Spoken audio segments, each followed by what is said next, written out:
Have you ever wondered why Canada is in debt? Have you ever wondered why the government forces Canadians to pay so many taxes?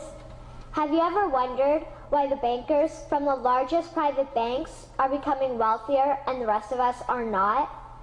Have you ever wondered why the gross national debt is over $800 billion? Or why we are spending $160 million a day on the interest of the national debt? That's $60 billion a year.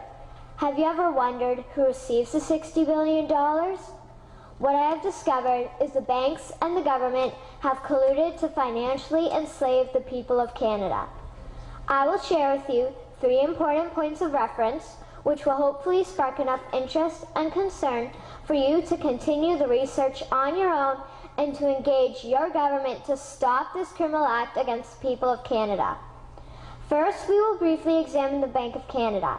Second, we will see how our banking system works today. And lastly, I will offer a viable solution that we can petition our government to implement. A very little known figure in Canadian history is J.O. Gradon McGeer. He was a lawyer, Member of Parliament, and Mayor of Vancouver. His contribution to Canada is probably the greatest in our history. He championed the creation of the National Bank of Canada, whose sole purpose is to create and manage Canada's money. It was formed on July 3, 1934, and owned by all Canadians. Until the 1970s, because of the Bank of Canada, Canada's national debt was held at a constant, manageable level, until the government decided to implement what we now have as our modern-day banking system that is robbing the Canadian people. So how are they robbing us? Allow me to explain how our private banks and government work today. First, the Canadian government borrows money from the private banks. They then lend the debt-based money to Canada with compounded interest. The government then continues to increase taxation of Canadians year after year in order to pay back the interest on the exponentially growing national debt. What results is inflation, less real money for Canadians to spend into our economy, and the real money being used to pad the pockets of the banks. Also, the government gave the banks the ability to loan out money that doesn't exist in the form of loans. When a bank gives you a mortgage, which literally means a death pledge, or a loan, they don't actually give you money. They click a key on a computer and generate the fake money out of thin air. They don't actually have it in their bank vaults. Presently, the banks only have $4 billion on reserve, but they have loaned out over $1.5 trillion.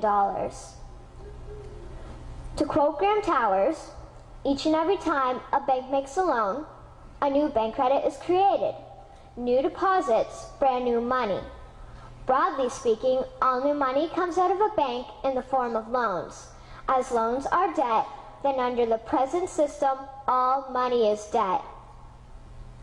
What I find interesting is even Jesus, in Matthew 21, drove out the money changers in the temple because they were manipulating the currency to steal money from the people.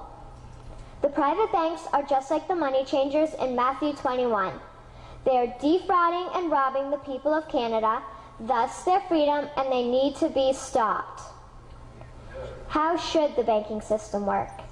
In an infamous interview, Mr. McGeer asked Mr. Towers, "Can you tell me why a government with power to create money should give that power away to a private monopoly and then borrow that which Parliament can create itself back at interest to the point of national bankruptcy?"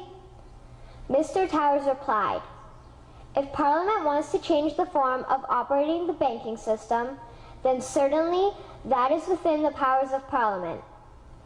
In other words, if the Canadian government needs money, they can borrow it directly from the Bank of Canada.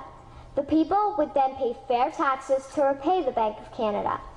This tax money would in turn get injected back into our economic infrastructure and the debt would be wiped out. Canadians would again prosper with real money as the foundation of our economic structure and not debt money. Regarding the debt money owed to the private banks, such as the Royal Bank, we would simply have the Bank of Canada print the money owing, hand it over to the private banks, and then clear the debt with the Bank of Canada. And yes, we have the power and lawful right to do so. In conclusion, it has become painfully obvious, even for me, a 12-year-old Canadian, that we are being defrauded and robbed by the banking system and a complicit government. What will we do to stop this crime? What will we do to ensure that the next generation will live free and clear of the debt-based economy that enslaves them to the banks? Margaret Mead said the following, and I hope that all of you remember this. Never doubt that a small group of people can change the world. Indeed, it is the only thing that ever has. Thank you.